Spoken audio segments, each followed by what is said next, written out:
시편 23편 1절 말씀 제가 먼저 읽습니다. 여호와는 나의 목자시니 내게 부족함이 없으리로다. 그가 나를 푸른 풀밭에 누이시며 쉴만한 물가로 인도하시는도다. 내 영혼을 소생시키시고 자기 이름을 위하여 의의 길로 인도하시는도다. 내가 사망의 음침한 골짜기로 다닐지라도 해를 두려워하지 않을 것은 주께서 나와 함께 하심이라. 주의 지팡이와 막대기가 나를 안위하시나이다. 주께서 내 원수의 목전에서 내게 상을 차려 주시고 기름을 내 머리에 부으셨으니 내 잔이 넘치나이다. 내 평생의 선하심과 인자하심이 반드시 나를 따르리니 내가 여호와의 집에 영원히 살리로다. 아멘. 다윗은 마지막 절에 내가 여호와의 집에 영원히 살리로다 그렇게 고백했습니다. 여호와 하나님이 좋기는 엄청 좋은가 보죠. 그러니까 주님의 집에 영원히 살겠다라고 했습니다. 다윗은 평생에 여호와의 집이라고 여겨졌던 성전 짓기를 사모했던 사람이고 또 생전에 그 모든 것을 준비했던 사람이죠. 다윗의 인생에서 그가 가장 행복했던 것을 오늘 이 시편에 근거해서 따져보라면, 설명해 보라면 그것은 다름 아니라 자기 인생 가운데서 하나님이 함께 하셨던 거, 그게 너무 좋아가지고 하나님의 집을 짓고 거기서 항상 하나님 앞에 제사 드리고 예배하고 찬송하면서 살고 싶어 했던 것 같아요. 그래서 그런지 다윗은 성전 짓기 전에라도 성전에 들어가는 모든 제의에 대한 것을 자기가 다 정립하고 또 성가대도 다 세우고 또 모든 예배에 대한 모든 것들을 다 준비했던 사람. 그리고 사실 시편을 그가 이렇게 많이 기록한 것도 이것이 예배 중에 이스라엘의 회중의 찬송이 되기를 원하여서 그렇게 했던 것이니 참 그 하나님의 집에 대한 또는 성전에 대한 그가 이렇게 사모하는 마음이 있었던 것은 그것은 그가 하나님을 그토록 사랑하고 좋아했기 때문이라고 할 수가 있겠습니다. 예수님도 성전을 향한 사모함이 특심하셨죠.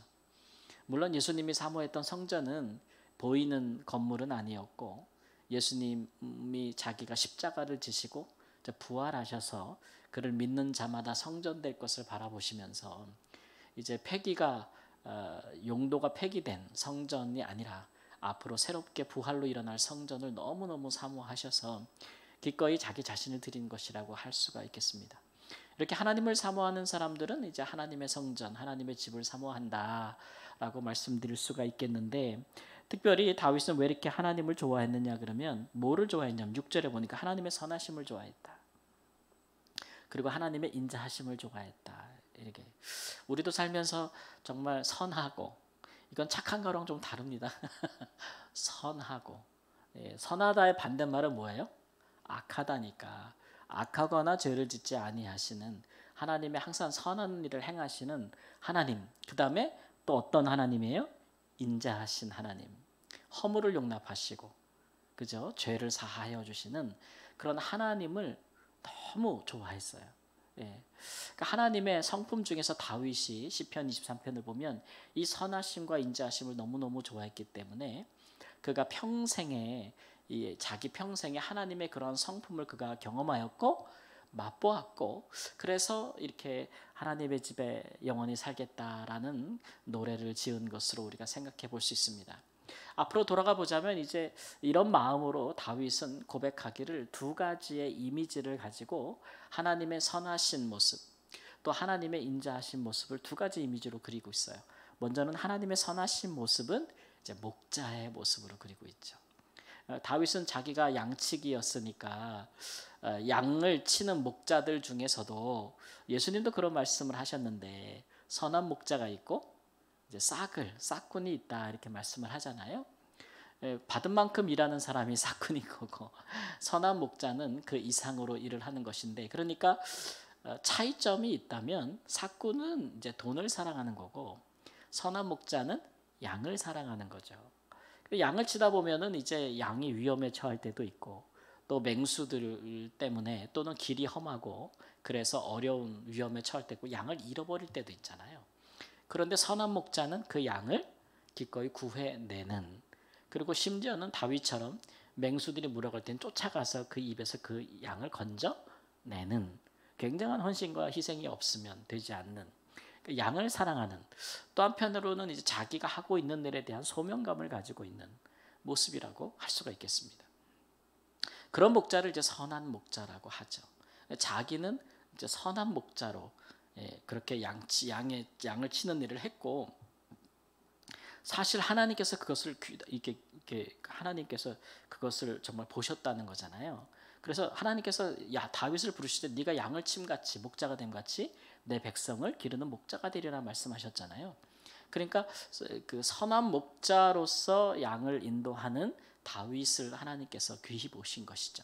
거기서 그의 뭘 봤냐면 선한 성품을 보셨단 말이에요. 선한 성품. 다윗이 하나님을 경험하고 나니까 자기 인생에서 하나님이 이 선한 다윗에게 하나님께서 기름을 부으시고 이스라엘 왕으로 세우시고, 그 다음에 10여 년이 넘는 많은 어려움과 또 왕이 된 이후에도 또 10여 년의 이스라엘 왕이 되기까지 또 왕이 된 이후에도 그 모든 과정을 살펴보니 하나님이 그를 마치 누구와 같이 인도하셨냐면 선한 목자같이 자기를 인도하셨다는 것을 그가 이제 깨달아 아는 것이죠. 특별히 이제 하나님께서 다윗을 인도하시는 길은 의의 길이었다라고 고백하고 있습니다. 여기서 의라는 것은 이제 율법이죠. 하나님의 율법을 시행하는 사람. 자기 자신뿐만 아니라 이스라엘 백성들이 하나님의 율법을 시행하도록 만드는 왕. 그런 왕으로 하나님이 그를 그 길로 인도하셨다는 거죠. 근데 그 일에 어려움이 많았지만 하나님이 다윗을 버린 적이 없다는 얘기예요. 선한 목자같이 항상 그를 지키셨고, 그가 위험할 때는 그를 건지셨고, 또 그의 적군들이 그를 죽이려 할 때는 그 입에서 그를 건져내셨고.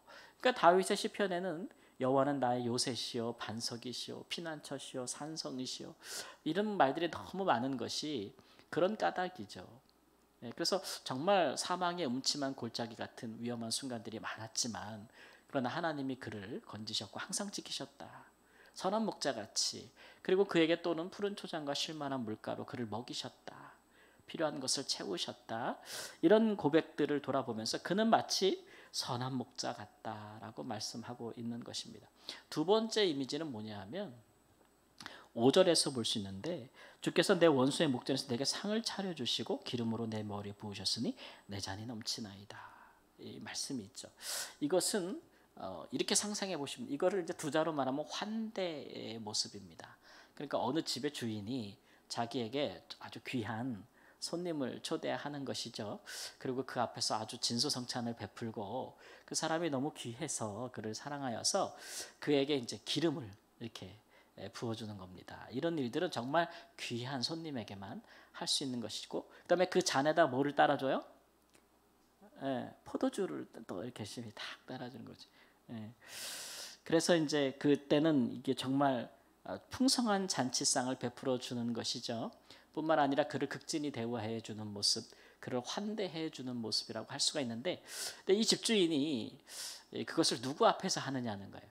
이 존귀한 사람을 원수 앞에서 한다는 거죠. 그것은 다윗을 죽이려고 하는 적된 원수들을 앞에서 다윗을 극진히 높여준다는 거죠. 그럼 이 집주인은 누구 편을 들어주는 겁니까? 다윗 편을 들어주는 것이죠. 그것을 그가 경험했다는 거죠. 다윗은 그가 이제 이렇게 어려운 순간에 뭐 이렇게 의도치 않게 적지 않은 사람들로부터 환대를 받았습니다. 사울에서 쫓기고 막 도망 다닐 때에 다윗을 보호해주고 그에게 필요를 채워준 사람들이 있죠. 위험을 무릅쓰고 그렇게 했던 사람들이 있습니다. 뿐만 아니라 그가 유다의 왕이 되었고 이제 이스라엘 왕이 되기 전에 7년이라는 기간이 있었잖아요.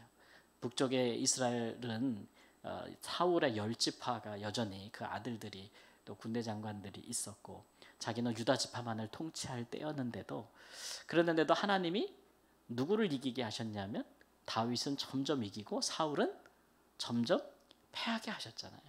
그러니까 결국 국력이 온 이스라엘이 결국 다윗에게 돌아오게끔 하셨다는 거죠. 그래서 이것은 하나님이 다윗을 환대해 주신 까닭이다라고 하는 것이죠. 그래서 마치 이런 환대를 베푸는 이런 왕이나 혹은 아주 그 집 주인처럼 하나님이 다윗을 그렇게 대우해 주셨다는 거예요. 여러분, 우리가 누구랑 굉장히 그 척을 지고 하여튼 되게 막 원수지간이야.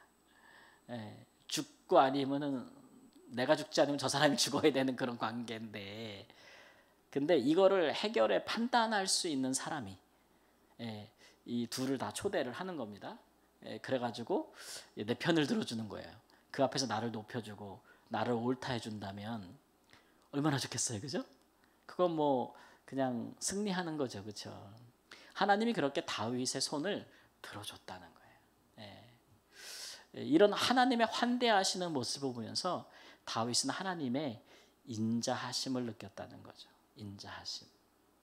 다윗이 하나님의 인자하심을 느낀 것은 뭐 그가 허물이 있었음에도 불구하고 하나님께서 그에게 하신 약속을 지키실 때, 혹은 그가 순간적인 어떤 그런 충동에 의해서 죄를 질 뻔했는데 하나님이 여러 경로나 여러 사람을 통해서 그것을 막아주실 때, 그리고 정말 왕이 되지 못할 여러 순간들이 있었는데 하나님께서 그것을 주관하여 주셔서 이스라엘 왕이 되게 하는 많은 사건들이 있었어요. 정치적으로 얽힌 많은 사건들. 근데 그 일에 다윗이 정말 완벽한 사람이었느냐, 인격적으로 정말 완벽한 사람이었느냐, 그러면 그러지 않거든요. 약함도 많았고 허물도 많았고, 우리가 뭐 다윗의 그 스토리를 쭉 하면서 한번 살펴봤지만 정말 블레셋으로 넘어가 가지고 거기서 블레셋 군대에 그 편제돼 가지고 이스라엘하고 전쟁할 때 선봉대로 나갈 만한 그런 진짜 매국노가 될 사정에 처했었잖아요. 거기서 건져주신 분도 하나님이에요. 그러니까 하나님은 다윗의 그런 약함과 허물도 다 용납하시면서 그를 통해 하나님이 원하시는 일들을 이루시는 거죠. 다만 이제 다윗이, 우리 다 마찬가지잖아요. 인격적으로 여러 가지로 부족해. 근데 우리 마음의 중심이 항상 누구를 향해 있어요? 하나님을 향해 있어요. 그리고 하나님을 향해 살고자 하는 마음이 있다면 하나님께서 그런 것에서 우리를 구하시는 거죠. 그런 허물을 좀 덮어주시는 거죠. 근데 이제 중요한 거는 사울처럼 우리가 그 중심을 팔아먹은 거예요. 하나님의 뜻대로 살아야겠다라는, 나는 하나님의 사람으로 부름받았다는, 나는 의의 길을 가겠다는, 이거를 팔아먹으면 그건 방법이 없어요. 그 다음부터 우리에게는 허물은 그 허물 그대로 다 드러나는 것이고 심지어 더해지는 것이고 감당이 안 되는 거죠. 그 다음부터. 그러니까 우리는 어느 순간에도 우리가 하나님을 향한 뭐를 잃어버리면 안 돼요? 중심을 잃어버리면 안 돼요. 성경에서 그건 하나님을 버린다 그랬거든요. 버리면 안 돼요. 우리가 하나님을 버리지 않을 때, 그래야 하나님도 우리의 허물과 부족함을 용납하고 덮어주고 그가 우리를 붙잡고 가시는 거잖아요. 그것이 그의 우리를 향한 인자하심이다. 인자하심이다. 그것을 이제 노래하면서 이 두 가지, 환대와 목자 되시는, 환대를 베푸시는 주인으로서 주님과 그 다음에 이제 목자 되신 예수님을 자기 인생의 경험에 맞춰서 이렇게 얘기하고 있어요. 그래서 그런지 다윗은 참 자기가 왕이 된 이후에도 보면은 사울의 후손들을 데려다가 환대를 베풀어요. 정치적으로 보면은 좀 감시하는 것 같다 이럴 수도 있는데, 어쨌든 사실 다윗의 후손 중에서 특히 요나단의 아들 중에서 다리를 절고 절름발이가 된 사람이 무슨 다시 뭐를 꾀하겠어요. 이미 정권은 다 무너진 지 오래됐는데. 그런데도 그 요나단의 후손들을 거둬서 왕자같이 자기 상에서 먹이며 그에게 또 사울의 모든 재산을 돌려주고, 그게 뭐 해주는 거예요? 자기의 원수가 될 수 있는 후손인데, 원수의 후손인데 뭘 해줘요? 환대해주지 않습니까? 환대. 그러니까 하나님께 환대를 받은 사람들, 혹은 우리가 살면서 환대를 받았을 때 우리는 또 환대를 베풀게 되는 것이죠. 그러고 보면 저도 이렇게 목회나 선교하면서 때때로 정말 힘들고 어려울 때 하나님이 여러 하나님의 사람을 통해서 정말 환대를 많이 받게 하셨던 것 같아요. 그 중에 한번 기억나는 게 2013년인가 그때 한국에 좀 들어왔었는데, 그때 정말 12년인가요? 여러 가지로 너무 힘들고 어려울 때였어요. 선교 여정 중에 제일 힘들 때인가? 들어왔는데 뭐 와서 병원 다니고 뭐 하고 뭐 정신없이 하다가 다시 말라위로 돌아가야 되는 상황이 됐는데, 제가 나올 때 저희 안사람에게, 집사람에게, 야 그래도 이번에 한 번 나가면 우리 한 번 어디 제주도라도 가서 바람이라도 내가 세게 해줄게 라고 데리고 나왔는데 약속을 못 지키게 됐어요.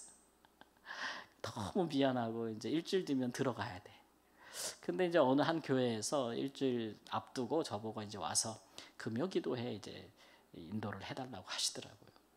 그래서 금요 기도회 가가지고 이제 이렇게 설교를 막 하고 기도회까지 인도를 했는데 이제 기도회 끝나고 불이 켜졌는데 담임 목사님이 나오시는 거예요.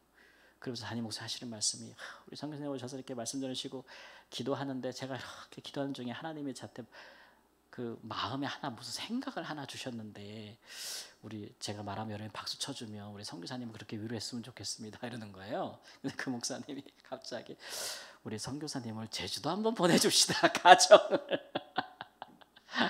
그렇게 말씀을 하죠. 그 제주도 처음 가봤습니다. 그래가지고 들어가기 일주일 전에 한번 갔다 왔는데 그게 이제 뭐가 되냐면 마음에 위로가 되는 거예요. 그러니까 어떤 게 위로가 되냐면 뭐 제주도 가서 뭐 바람 쐬고 뭐 일출봉 갔다 오고 뭐 먹고 이런 것도 있던데 하나님이 알아줬다는 거죠. 하나님이 알아줬다는 거예요. 그것도 탁 집어서 제주도 못 가서 미안하다 혼자 스스로 생각하고 있었는데 하나님이 성령으로 그 목사님 마음에 그 생각을 넣어줘가지고 해주시니까 하나님이 나를 환대해줬구나. 하나님 나를 위로해줬구나. 그거 하나만으로도 마음에 이제 너무 힘을 얻어서 다시 돌아가게 되고 또 힘을 얻으니까 나도 그 와중에 또 누군가를 환대할 수 있는 마음이 생겨나게 되는 것이죠. 그래서 사실 시편 23편은 우리도 사실은 우리 삶을 되돌아보면서 하나님과 함께했던 삶을 되돌아보면서 우리도 한번 써내려갈 수 있는 시인데 우리는 뭐 목자는 아니고 뭐 누가 양치는 사람이 있어요 지금 그런 사람 없지만 우리의 삶에서 우리가 보고 경험한 문화 속에서 우리도 이렇게 하나님에 대해서 노래할 수 있고 그래서 하나님이 너무 좋아서 하나님과 함께 영원히 살고 싶다라는 마음을 가지면 우리도 다윗의 길로 가고 있는 것이고 또 예수님의 길로 가고 있는 것이 아니겠습니까? 그 같은 마음이 우리에게 충만한 시간이 되기를 우리 주 예수님의 이름으로 축원합니다. 아멘.